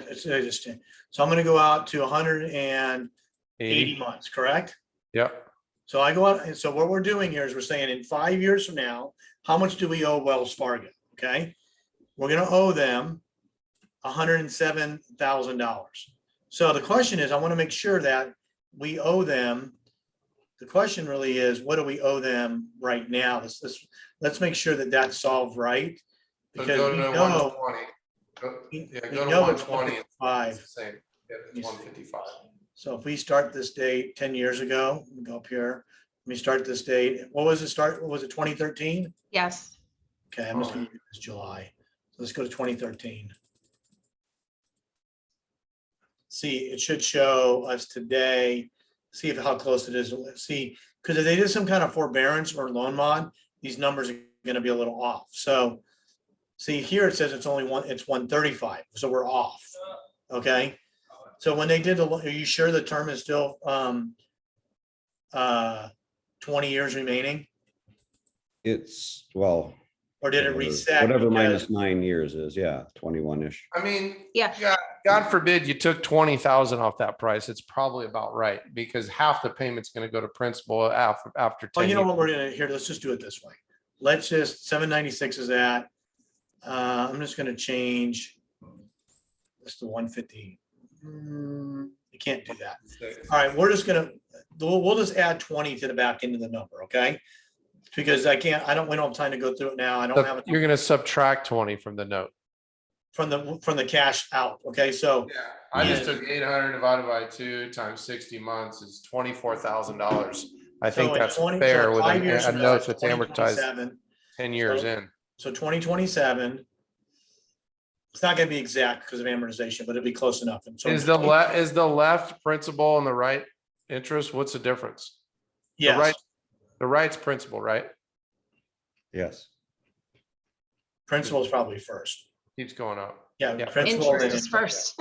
Okay, so principal, interest is first in here. So if we go out to 2027 and look at just because July 2027, 5 years from now is 2027, July 112 is the number. So add 20 more to that, okay? So we're gonna owe the bank, call it 135, okay? So now let's figure out what's owed to us, okay? So But now, wouldn't you wouldn't add the 86 there at that point also that is owed yeah, to I'm the just saying what seller? we owe the bank. I didn't say. Okay. So we're Okay. gonna owe the bank that, okay? So we're gonna have a total owed on this of, I'm gonna write on my thing and I'll bring this back up in a second. What did you have to pay off approximately? I blacked out. 120 135. something? So we're gonna owe Wells Fargo 135. Okay, 221, all right. 135 to Wells Fargo. We're gonna owe the seller 85, correct? Yeah, 85. So the total that we owe is 220K. Okay? So if we're gonna sell this, so now let's assume that we can sell the first, what I'm trying to do is figure out what we want to write the first and the second lien for. So if we know that we need to pay $220,000 in 5 years, okay? And let's just say, for sake of argument, for conservatives, we can only get 90% for that note. So if you take 220, divide that by 0.9, that's $245,000. Okay, so now we have to write our note for 240, we had 248. So that 248 note, I think you did something wrong there. What was the Okay. first, what was the first loan? well, I was just trying to figure out what the minimum note value. 220 was the That's what balance we owed. owe. And you're saying at 90% would be 198. 198. No, Yeah, the other way. How big did, if we're gonna sell the note at a discount at 90%, the note has to be bigger than what we owe. yes, Oh, yeah. So if we write a $248,000 note and we can, and we only can sell it for 90% after pay down, it'll be enough to cover the debt. yeah. Okay, so we're okay. We're at the number because 248. I'm not gonna, that's just the first only. So if we go back up here, let's just show it because I think visually it makes a lot more sense. So Here's we're the gonna cool write- part. In 5 years, if you make them an offer, like an extra $100 a month, $50 a month, or I nothing. a mean, we're month, not even talking about the second yet, okay? We're gonna it get that in probably a keep second. that thing in I'm gonna place. say it at 8%, okay? Give me zeros. So we're gonna have, yeah, I get it here. Okay. So now what we're gonna do is we're gonna go out and look at this. Let me restart this to 2022. Now you're doing this at 8%? Is that what I'm you? just doing it at 8%, yeah. Okay. Just because it can go a little higher, but we have 0% money and 4% money. So the effective rate on this note is like 3%. Right. So we're gonna still arbitrage it. I could go more, but I just want to. You're probably gonna get more, but he's being conservative on the note. All Okay. right, on this. so now, note now, creation. so now this is the first lien only, okay? We wrote the first lien at 248, we wrote the second at 56. We'll talk about the second here in a minute. So in the 248, we're gonna ride this out for 5 years, okay? So we're gonna make on this note, we're gonna have cash flow coming in on this note, 248, so whatever that cash flow is, what was the payment? 1819 is what we're getting on the first note only. So you can take that and deduct. So take 60 months times the net. What was our net? $990 a month, right? That's if we borrow the $20,000. So let's just say that we did. We have 990 times 60. So 59,400. you're gonna get $59,000 in net cash flow. Okay, between the first and the second, okay? That's what that is. So now I'm gonna see what this note is worth in 5 years, what the UPB is, because that's what we're gonna sell, right? So I'm gonna go out 5 years, which is month 60.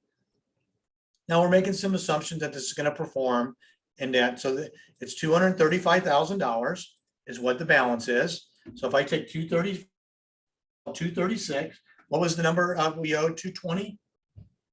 Was 85 and 155, 230? What was the number? 220, Was it 220? Yes. No, is that right? 241, actually, wait, What's 155 and 85? it was 241. Oh, no, but we had the payoff on we had the balance that was due, was 135 and 85. So we owed. Right. You the said paydown. in 5 years it was 220. I wrote it Yeah, down. so 220, and and our note value on our first only is 235. So if I take 220 and I divide that by 236, that means we have to sell that first note at 93% of UPB to break even on this transaction, okay?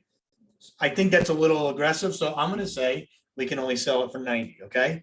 So let's say 235, actually 236 times 0.90 gets us 212.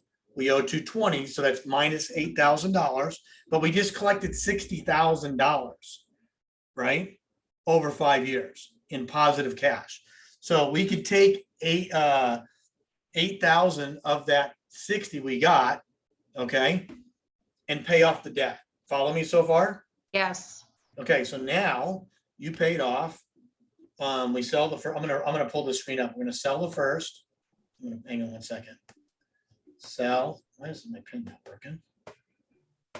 My pen ran out of. Any chance if we prepaid that 8,000 to the mortgage company after we acquired this, it would be less 5 years from now? Say that one more time. Any chance we prepaid that $8,000 once we acquire this and, it's a done deal, that it would be less owed in 5 years? I wouldn't, because I would just, at 5 years, I would most likely have the seller extend, because that asset is worth a ton of money. Because I have a feeling maybe 5 years from now, do you think there's gonna be 4% we'll debt talk- out there? Yeah, so we can, I Maybe not. want to talk about that after this. So there's two different scenarios. Number one, you have to exit. That's what we're looking at here right now. So you're going to exit out of this deal. 5 years, the game's over, right? You have to pay off the mortgage to Wells Fargo. You got to pay off the seller. But, and we just showed you, you made $60,000 on cash flow. You're minus 8 because you sold a note for 212, you owe 220. So that leaves you with $52,000 cash, right? And now you're out of the deal from a debt perspective. The seller's been paid off, Wells Fargo's been paid off. Do you follow me so far? You Yep. follow where I'm at on that? Yes. Okay, so so now that's done, what are we left with? The payment, Of what? 1820 a month. Well, no, because No, the you first got one a went away. second lien. We're What's the left with the second lien? lien. The second lien is, so now you're left with $56,000 at 8%. That monthly cash flow is 410. And we go look out 5 years from now, okay, which is right here, you still have a note balance due to you of $53,000. So you may. If it all pays off in that 5 years, you make No, if you went 5 $113,000. years and you paid off everything in 5 years, like you negotiated, you made $52,000 in cash flow, right? Plus, you still have a second lien that's free and clear, that's got a $53,000 balance. That I have pays a you. quick question on that 60,000 in cash flow. Was that including the first and second?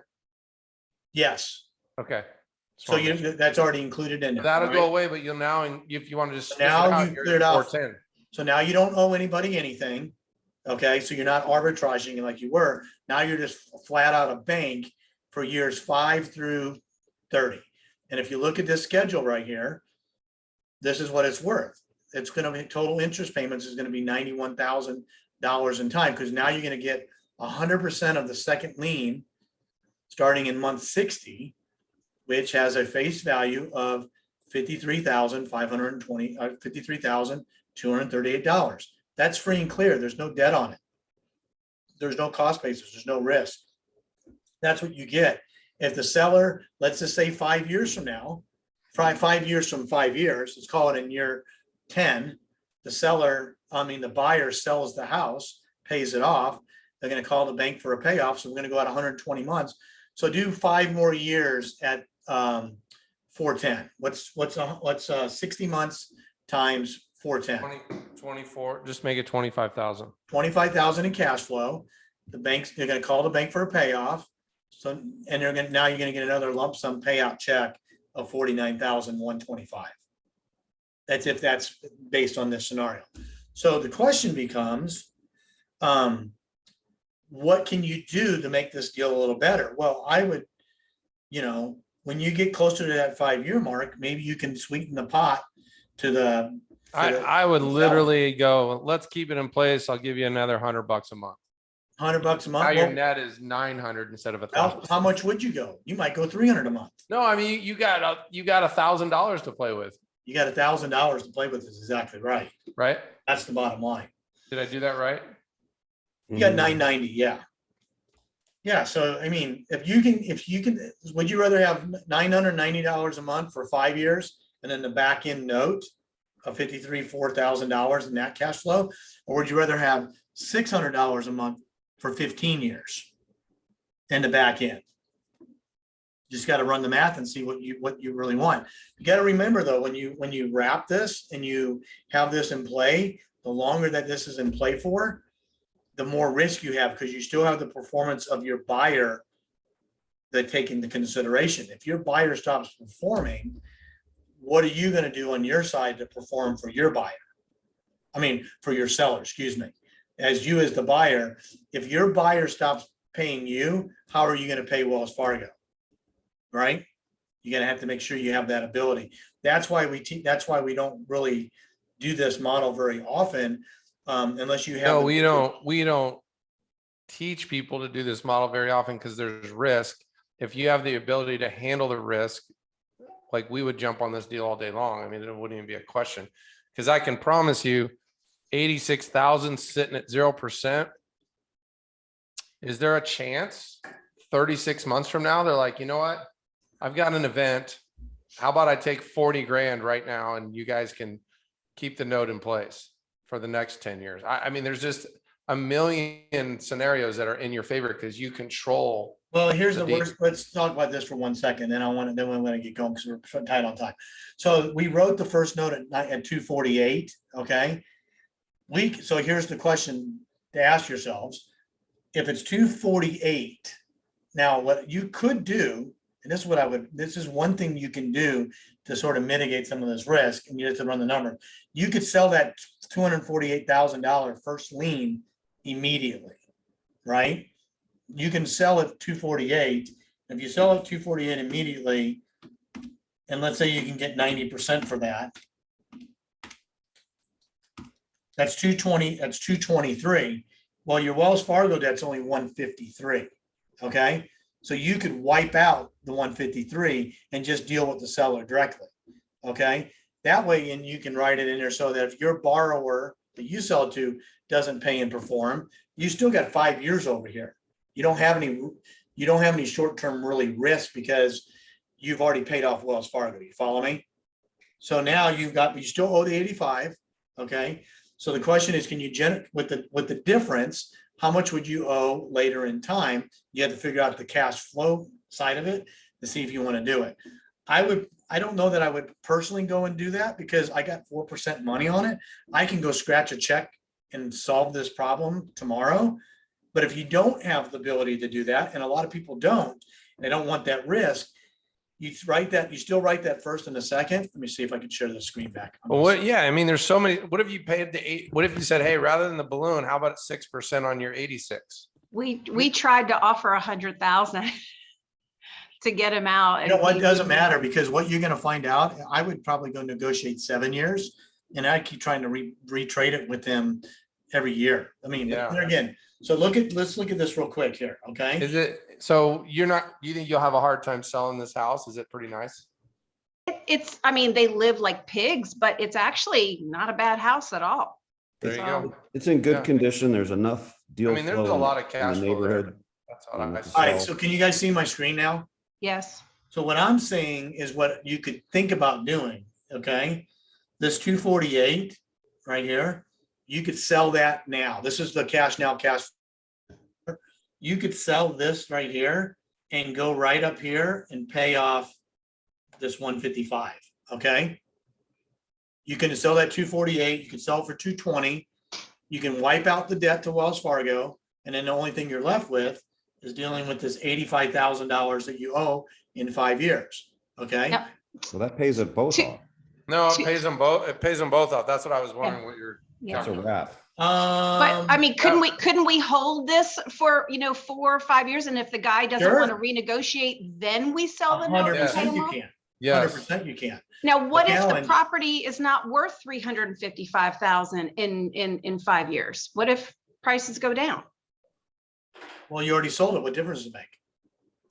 No, but what if it drops to 200 and now that first lien's worth 90% or 70% of that? No, that's the number? game of risk that you're playing, right? I Yeah. mean, that's why we teach to get out of the deal as quickly as But possible. hey, but guess what else? Because you're gonna have a non-recourse loan on this. It works in their favor too. They're carrying it too. That's their. You got they're taking options is the that risk bottom too. line. You got options. So if they won't take a lower price, Make sure you have no non-recourse on the 86,000 for sure. That's Okay. real important. but if they won't take a lower purchase price, maybe try to increase the negotiation on the duration. I try to get more. Hold on a second. If you had to do this deal right now with no more negotiation, what would hold you back? Nothing. Nothing. I just like better deals. The Yeah, deal I is, don't know how much better I mean, that's a good deal. Stacy, the deal is there is a wholesaler involved. They've already negotiated this wrap. They're a Pace Right. Morby wholesaler guy, Oh, right? okay. So they've already negotiated the wrap and the terms and all the BS. We're just trying to deal with it. We're going to rewrap his wrap, but 6 months, 3 What months state down is the this? road, Is this in I'm going to Florida? call the seller and tell him, hey, how about I give you 50K now for your 86 debt? Well, I wouldn't do that. That now. will I'd wait happen till you down the wrote road for Wrote the sure. note. You 100%. know, just buy him out short. And I probably wouldn't give him that now. I'd probably give him half that.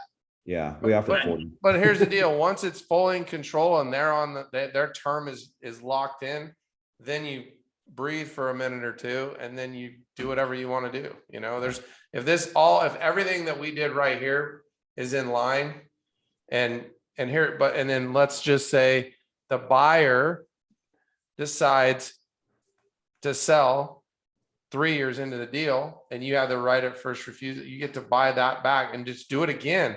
Right. And then, you know, you're going to buy it wholesale anyway. They might going to lose and then just go do it again. So there's a lot of, what's the 220K? Is that? That's that the was- note value probably today. Yeah, Give or yeah, take. yeah. Pretty Yeah, close. you can get out of the deal. You can Because get out you're of the deal. sell the 220 well, first lien. Stacey, you're no I buyer. personally would never do that. I would arbitrage it as long as possible, if not. Stacey, forever. you're no buyer. Would you pay $220,000 for an 8% note against the value of 355? I don't know what the yield is on it, but it's pretty Yeah, good. I mean, I think an 8% coupon rate is pretty good. So, Divided by 355, so your investment to value is 62%.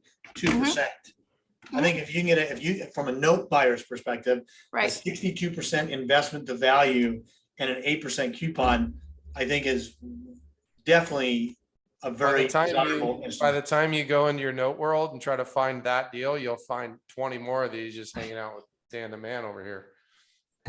Hey, now, do we have to put anything in our purchase contract that says we can wrap this thing with this guy? Does he- I put a no due on sale clause. Okay. There again, once you figure this out and you get the transaction management involved, that's probably constant closing this, they can answer all those questions for you and get you all the documentation that you need to make this papered correctly. But just what you want, I mean, you could write the note, however, you could write the note to where if your end note buyer or end tenant buyer, your end tenant, anybody end, because you're an investor, I'm buying this and I'm going to resell this. I'm going to keep it for an investment purpose. And if my back end investment buyer, my tenant, my whoever doesn't pay, I don't have to pay. You can do that. You can write that in your note. Like, I don't pay unless I get paid. Right. Like it's in the small print, but it's in there. It's, if they don't pay, Yeah. I don't pay. I mean, yeah, 100%. And we can, so the transaction. That's the management- coolest thing about dealing with a seller, doing a seller carry with a seller that doesn't do this for a living. You're going to write the term exactly the way you want it. Yeah, is- we're gonna give instructions to the transaction coordinator, and they're gonna make sure that all that stuff is papered to what we need relative to this. So that's why we just set the shopping list, if you will, and we give it to them and they go out and make sure Nick- that's executed. Nick, I think one of our office hours live, we should have the ultimate terms that we would do as a group and just say, Yeah. this just goes in the note and this is how it works. I like I don't know, hey, Ray said pay when paid.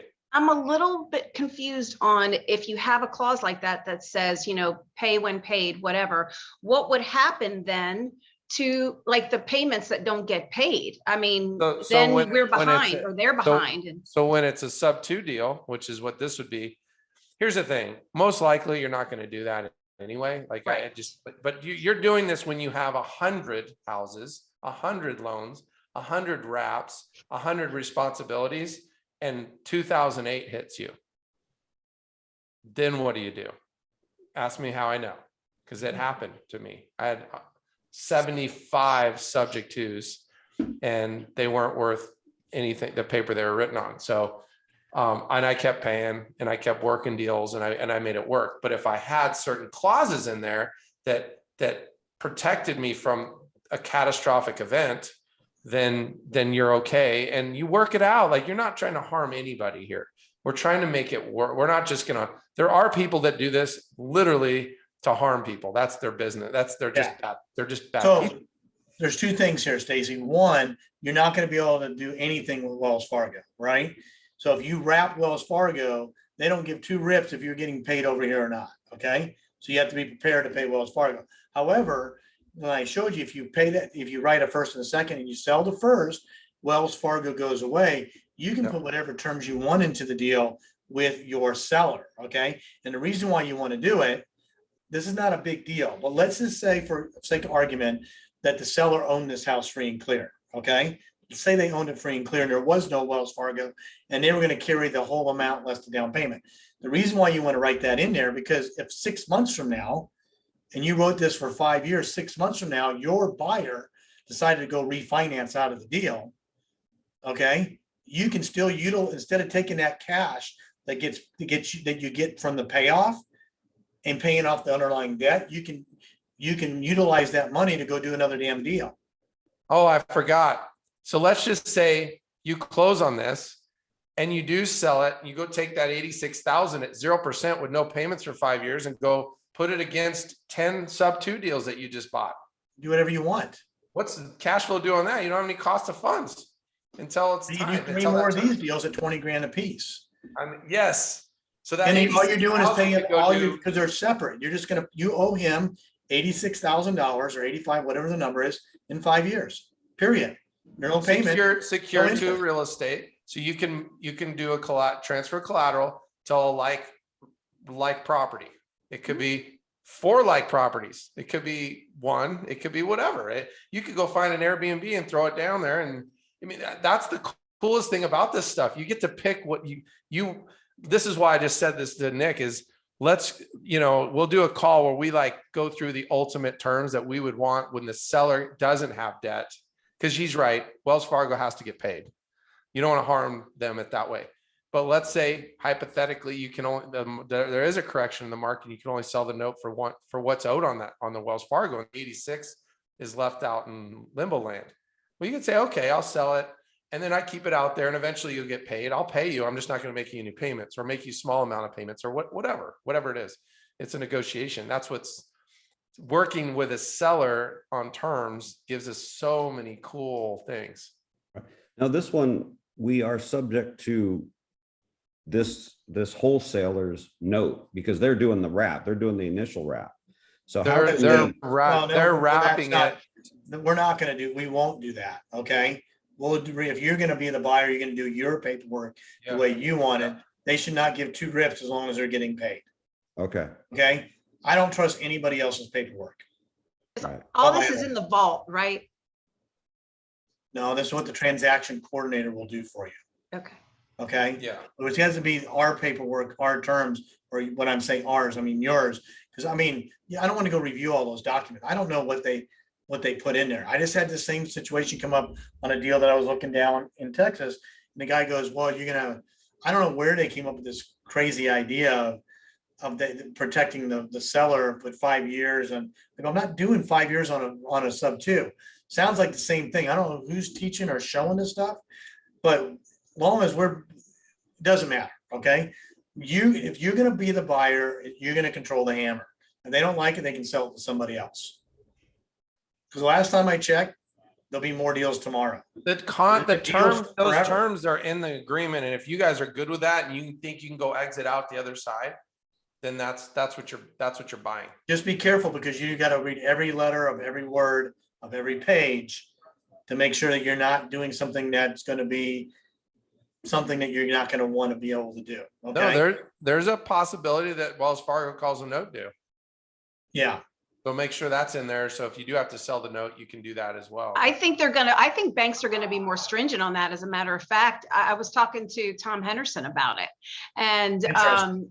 And what department are they going to use to figure this all out? I'm just well, curious. I don't know, but. I mean, you Tom know, Henderson's it's- around a it's long year, a lot of possible. time. I like Tom, but you know what? Call up Wells Fargo right now and go, can I speak with somebody in your due on sale department? Right. Just curious, see what happens. And So- as the market changes and all these forbearances and defaults, the ones that are being paid are probably not going to get called due. That's just my personal opinion. But that's, yeah. You know Susan what? had a question in the chat about this. What position is the homeowner in if you hold the note, but they can't refi in 5 years? If the Homeowner, our you guys homeowner, can't- if you guys can't refi or pay it off in 5 years, is that? the person that we sold the property to? What's the question, Susan? The people we sold the property to or us as the homeowner? Because Which you are one? selling long and borrowing short. So the reason why, But that's only if you don't sell the first note. yeah. Sell the first note, you're not borrowing long or short. Mhm. You're out of the. That's why equation. you're gambling on the $60,000 in cash flow for 5 years, that everything goes smooth. And then at the end, you can sell that first lien at 90 cents. Look, that's what we talk about. Is the risk. upside gain worth the downside risk? You have to Yep. ask yourself personally on what that looks like. Because what I think is worth it and what you think are two different things. And some people go, oh, I'll do that deal all day long. Well, we're a little risk takers. Dan and I know each other well, You're and fine. we know, Here's the question that you have to ask yourself, okay? If the worst thing that happens is that you have to pay off the underlying debt, okay? You pay off the underlying debt, okay? And you're left and you got to pay it off and you have to physically be able to pay it off and you have to pay it off and you're left with basically an 8% mortgage or whatever it is. Is that a deal that you have? And that 86,000 at 0% that you can do something with. That's the worst thing that happens, right? 86,000 at 0%, 5 years, and an 8% mortgage to your buyer. You just basically created your own note, right? That you invested in, right? Would that be you have to run the math? Is that something that would be the worst thing that could possibly happen? That's still a really nice investment. If that happened, you're just arbitraging for now and then paying it off, and then you get all the money instead of giving All it right. to the bank. All right, so. But, George has a All right, couple last question, questions. because I want to keep going. You guys, I think that's a doable deal. I mean, I would probably do that deal. I would probably I'm curious on why it's 5 years. Who? I think they pulled it out of their ass. I'm sure they did. So. I would assume that the 'cause wholesaler You know what? For made it up that way. $2,000 to the wholesaler, I bet you can get you 7 or 8 years. Yeah, Just keep tell them doing what the you math. want. I mean, the longer you can extend it, the better deal it's going to become for you. Right. Right? Yeah. There's plenty of money in there. All right. Let us know. All right. Thanks, guys. Let's go to George and we're going to wrap this thing up. And then we'll check the chat real quick. All right, George, go ahead. I'll bring him on. I'm bringing him on. And we only have a couple more minutes because I got a hard stop. Okay. Oh, yeah, you need your, let's see. Yeah, do you have your camera there? I'm going to add you into Spotlight. There we go. What's up, George? Hey, how's it going? Good. Yeah, so I was really interested in how you guys are structuring it. So 2 questions. One, I'll just do one, which is I'm really interested in this one. You said you would structure a note, pay off the mortgage, right?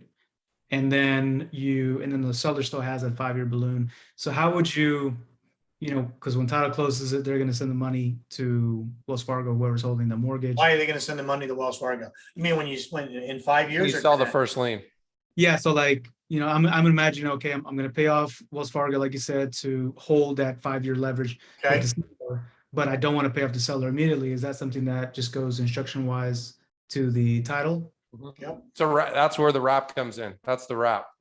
It's Well, just you're just all, it's gonna- all distribution first instructions to the title company. Yeah, Okay. you're gonna Or keep the, or that the attorney or person- whoever's handling it. You don't even have, when that note is sold, you can do it yourself, right? I mean, you can just create the Yeah. transfer docs, the longe, the purchase sales agreement, and just manage you can take the money from the note sale and pay off Wells Fargo. You don't have to use a title company or attorney. We do, because it's just, they already have the documentation, and I don't want to touch anybody else's money, but a lot of people do note sales without ever even using a title company. or Gotcha. or an escrow company. Yeah. I personally use escrow. I don't want to touch anybody's money because Yeah. there's people that do these small little note sales and then somehow the Yeah. note never gets paid off. Yeah, we want to make sure it gets paid off. We want to make sure it gets recorded and everybody, because you got to remember, the person that's going to buy that first lien is Yeah. going to want to be in the first lien position, Yep. right? Yeah. The only way they're going to be in the They're first gonna lien get that with position- title, that when they pull title, they're gonna see that needs to be taken away. Yeah, Yeah, because I've got a deal that I can send it to you where, you know, the seller has a IRS lien, but it's not attached to the property. So, yeah, I think something like The that. cool, the one thing Yeah. about IRS liens is I bought lots of properties with IRS liens, big ones. I had one that was a $250,000 IRS tax lien. It was a husband and wife. They got divorced. I bought the house. The house sold. And they, just as long as IRS saw on the settlement statement that they weren't getting a penny of equity in the house, then they released the IRS lien from the property and I had a free and clear house. So they don't, there's ways around that. Just as long as they don't, the sellers just couldn't have the house anymore. So they're like, screw it, you can have it. So they gave me a number, the house went away. And then that IRS lien was tied to them personally, not any of the assets that I was involved with. Yeah, that's how this one is. But, you know, they want to give the seller some money because she was. Yeah, obviously- yeah, you can, but if they owe the IRS and they see that the seller's getting some equity, some cash, they might give Yeah. them some. They might give them some, but most likely not a lot, not much. Gotcha. right. I know people that do it under the table and do different things, but I don't do that. So. All right, this is a little bit off topic and subject, but we haven't talked about this. I'm glad we have it. We put in a recording, and then everybody ever wants to go see it, they can go look at it again. Probably won't bring these kind of things up on this call much in the future unless we modify what we're looking to do. But I think it's good, and I think it just shows, because at the end of the day, you can still create the same opportunity with a hybrid deal that's got a sub 2 and a seller carry on it. Still write a first and a second, still sell the first, keep the second, wipe out the deal. It's a little tricky on how you structure the paperwork so that you can, everybody is still protected, and that when the key to the whole deal is that when you sell that first lien, that they're in the second, the second lien is no longer, it moves up into the first lien position, because technically it's a wrap, so it's going to be second in junior lien. I'm not really sure, but I have to look at it structurally on how you do that if you are going to sell, with the way the sellers carries back in it. But we can, there's ways to work around on that. We might just have to do You're it. talking about the 86,000 that's Yeah, there. because Yeah. technically that would move up, and then it would still be there. So Yeah, you Yeah. gotta make sure that that's always subordinating a first yeah, lien and I think there's ways to write that into the deal. into the first lien note, position. into the first note Yes. that you write. Attorney can Even if structure you wrote that. even if you wrote in the first and second, they might be in third at that point. They probably would be. So, all right, guys, I think that's it for the day. Hope that helps out. And think there's anything else in the chat? I think we're probably good for the day. No, we're all good. Please put your questions into Facebook, and anything that we haven't answered in the group, we will take a look at it for our next office hours live. All right, guys, have a good All right. one. We'll talk to you guys Yeah. soon. Take All right. care. Later.